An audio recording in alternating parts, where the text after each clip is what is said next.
What makes the Pittsburgh Steelers defensive line so scary in 2023? We go over those factors and how they'll match up with the AFC North here on the Friday edition of the Locked On Steelers podcast. I'm your host, Chris Carter. Let's get into it. You are Locked On Steelers, your daily Pittsburgh Steelers podcast, part of the Locked On Podcast Network, your team every day.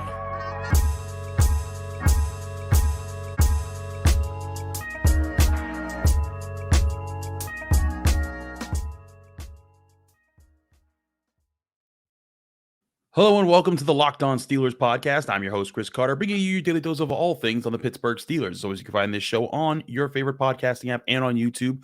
Like this video if you enjoy it. Subscribe to this YouTube channel to get all of our daily Monday through Friday episodes, as well as our bonus content. We thank you for making the Locked On Steelers podcast your first listen every day, because we're your team every day. And today's episode is sponsored by Bird Dogs. Bird Dogs gives you completely comfortable shorts that'll be great looking when they fit you too. Go to birddogs.com/LockedOnNFL and enter promo code LockedOnNFL, all capital letters, all one word. They'll throw in a free custom Bird Dogs Yeti-style tumbler with every order. More on that later, but let's talk a little bit here as OTAs have wrapped up with the Pittsburgh Steelers. We were in the locker room on Thursday and we got to talk to some guys, and we were just, kind of feeling out how guys felt leading into minicamp. And so they're not going anywhere. They're staying right here in Pittsburgh because next week is minicamp. Then will be the big break before training camp.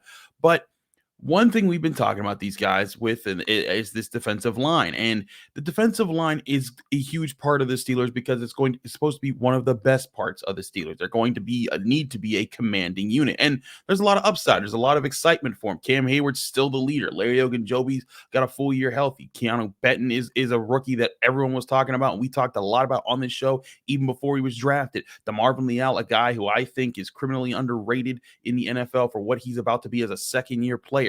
They got a really good mix, and you got guys like Braden Fajoko and Armand Watts, who are veterans that you've brought in free agency. I think they have a really good chance at things. But when you look across the board and you see things, one thing that I think could be underrated about what the Steelers are going to be able to do with their defensive line this year is that Larry Ogunjobi won't be coming to training camp working back from a serious injury. Remember when Ogunjobi first showed up at Steelers training camp last year, he couldn't do the full activities. He had to work his way into eventually kind of getting ready for week one, and that took time, and he wasn't at his full strength. Now he is. And when you ask the other Steelers defensive linemen about Larry Ogunjobi, they say things like DeMarvin Leal did when we asked him. This was DeMarvin Leal in the Steelers locker room on Thursday.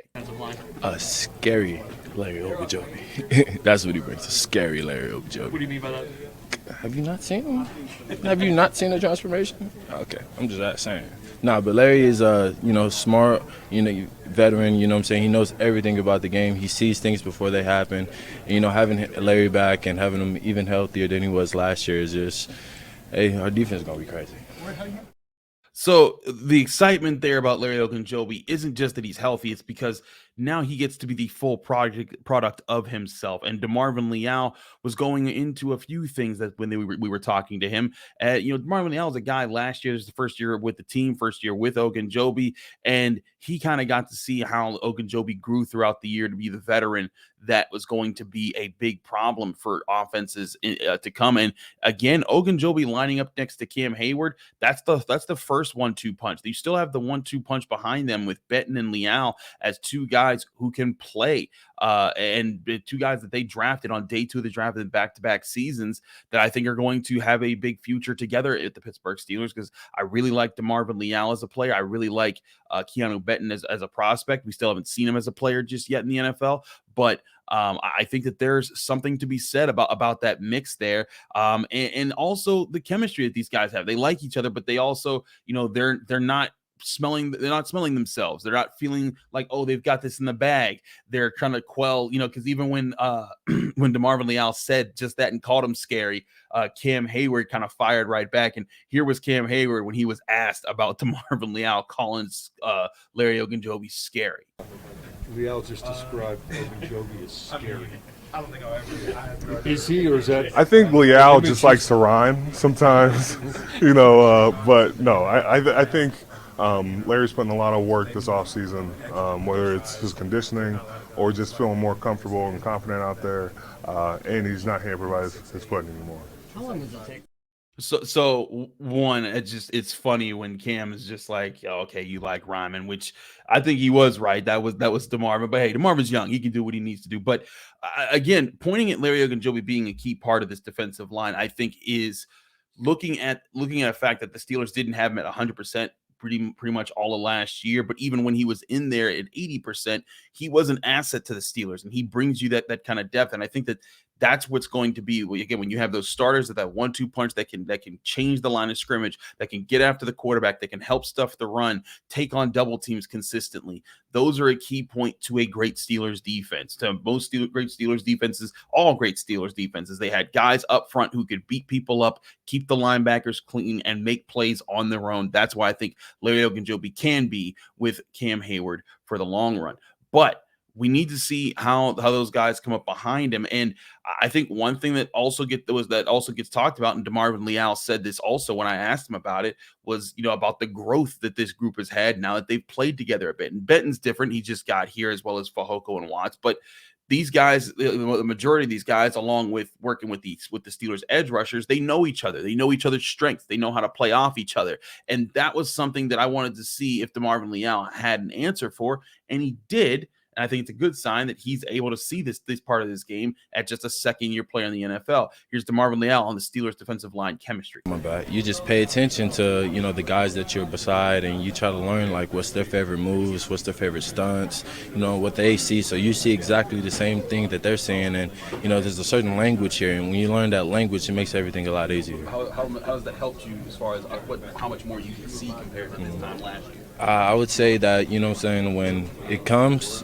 I don't even know how to explain it. It's just definitely instinctual.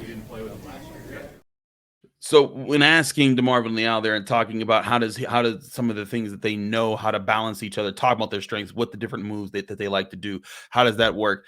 It is still a bit of instinct. As much as you could talk about it before the game, you need to be able to feel each other, where each other are, what they like to do, how they like to play off of each other.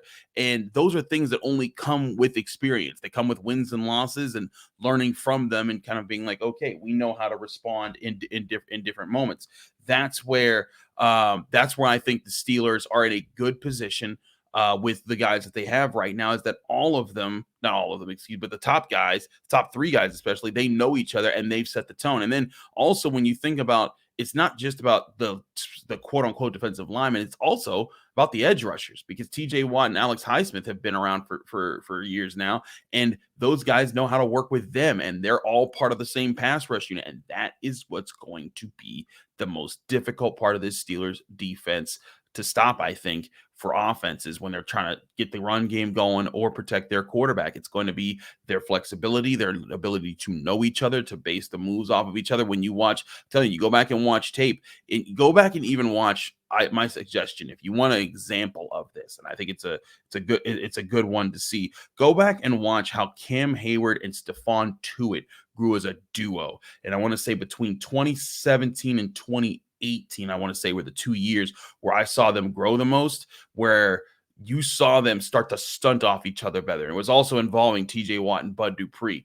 But like by 2018, I think it was, when you were able to look and see, like, when those four guys were working together, they became very tough to stop as a package. And I think that's where the Steelers want to get with their guys this year. Last year, there were remnants of it. Now, a huge part of it was TJ Watt was injured, was never really 100% even when he came back. But I think still there's that potential now this year with Alex Highsmith, the good feelings that we have about him maybe getting an extension. TJ Watt being TJ Watt again, Cam Heyward, Ogunjobi now in a full year together. I think that is a huge part of what the Steelers defense needs moving forward. We'll talk more about that in just a second here on the Locked On Steelers podcast. So stick with us. We'll be right back, continuing our talk about chemistry on the defense. But first, I want to talk to you guys about Bird Dogs. Now, Bird Dogs is one of our amazing sponsors that gives you great clothing, and especially shorts for the summertime as you get ready to go outside and enjoy some good weather. And Bird Dogs are going to help you look good, because they're made with the fabrics to give you stretch khaki shorts designed to fit slimmer on you through the thigh and the leg, giving you a truly sculpted look. Bird Dog shorts do the exact same thing as Lululemon, but they fit you way better than Lululemon. And Bird Dogs fixed issues of previous shorts where they used to have shorts that were a little too stiff and too restricting, but now they've invented what's called a cloud knit fabric that looks just like khaki but stretches so that you get a way slimmer fit without having to sacrifice movement, which is very important when you're trying to be active in the summer. So Bird Dogs also, thinking about you being active, it has the anti-stink sweat wicking fabric, which helps you stay cool and dry and not smelly all day long. Go to birddogs.com/LockedOnNFL. When you get there, enter the promo code LockedOnNFL. That's LOCKEDONNFL, all capital letters, all one word, and you'll get a free Yeti-style tumbler with your order. That's birddogs.com/LockedOnNFL for a free Yeti-style tumbler. You won't want to take your Bird Dogs off. We promise you. Go get some Bird Dogs at birddogs.com/LockedOnNFL.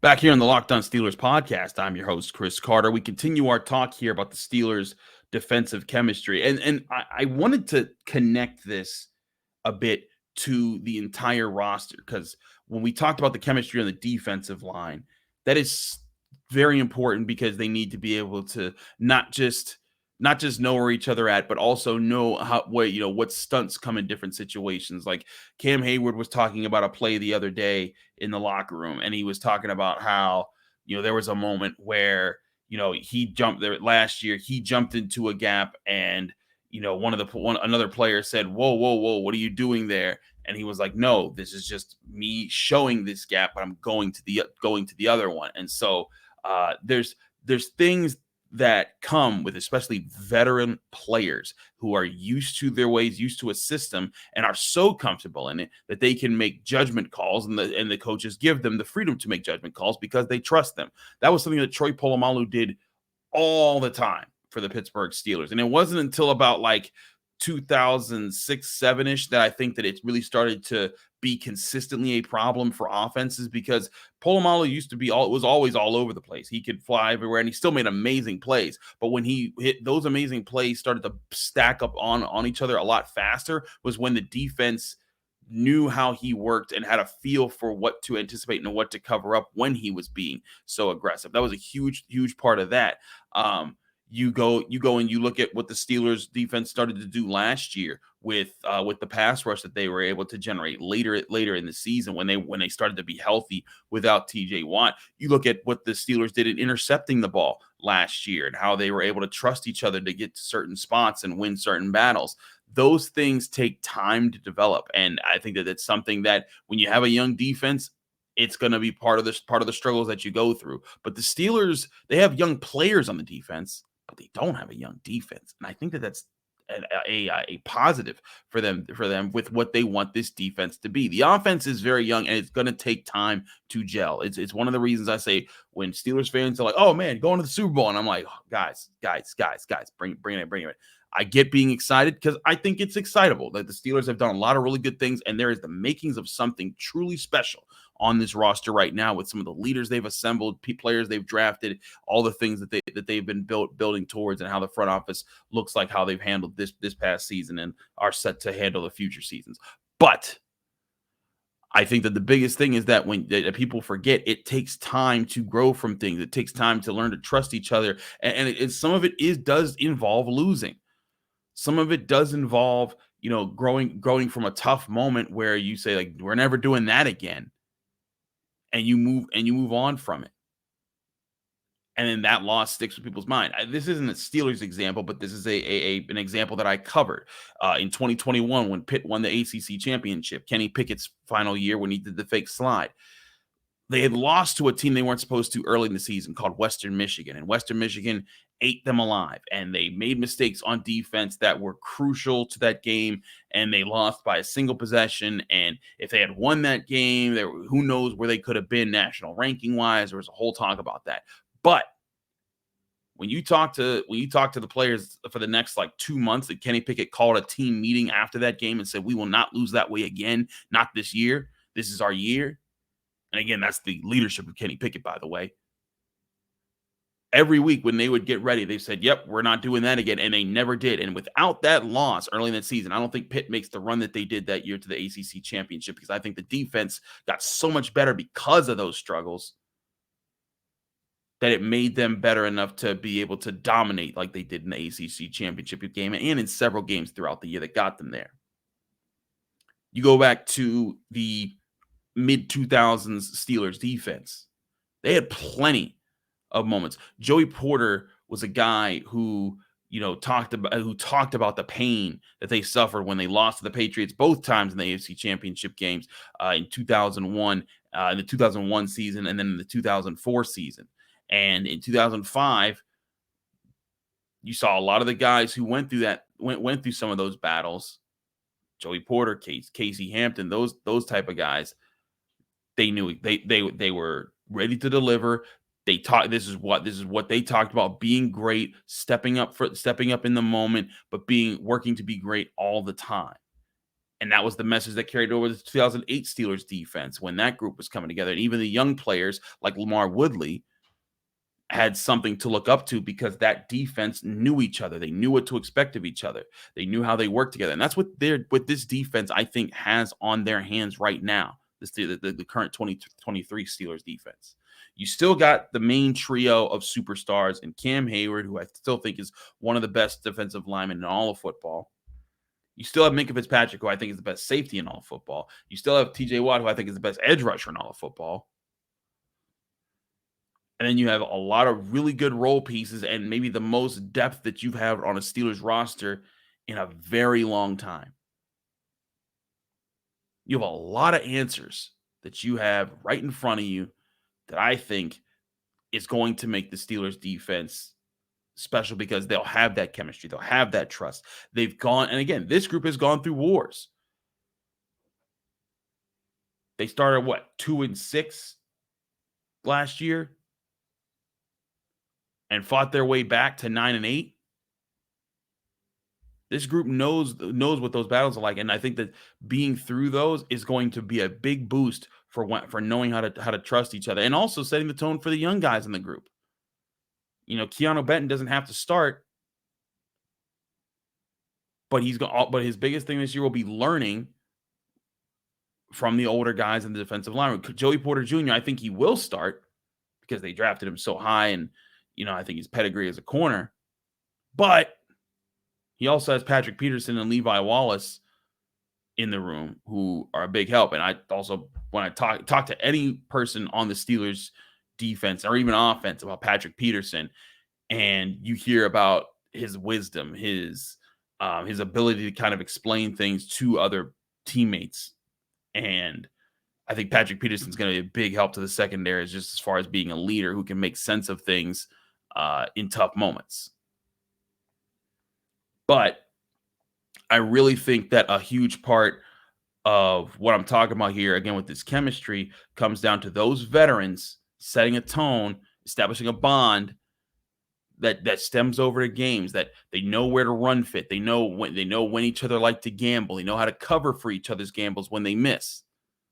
Those types of things will play such a big role in the Steelers season. And again, I think a lot of it starts right up front with this defensive line.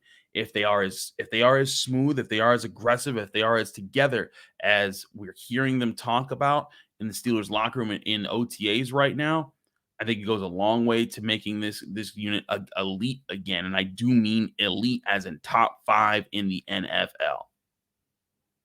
But it starts with that defensive line. And that defensive line has to start with doing better against the division. They did well in certain aspects, but there were other aspects that they did need to improve from last year. We'll talk about those aspects here on the Locked On Steelers podcast. I'm your host, Chris Carter. Stick with us. We'll be right back talking up some matchups with this Steelers defensive front with the offensive lines of the AFC North.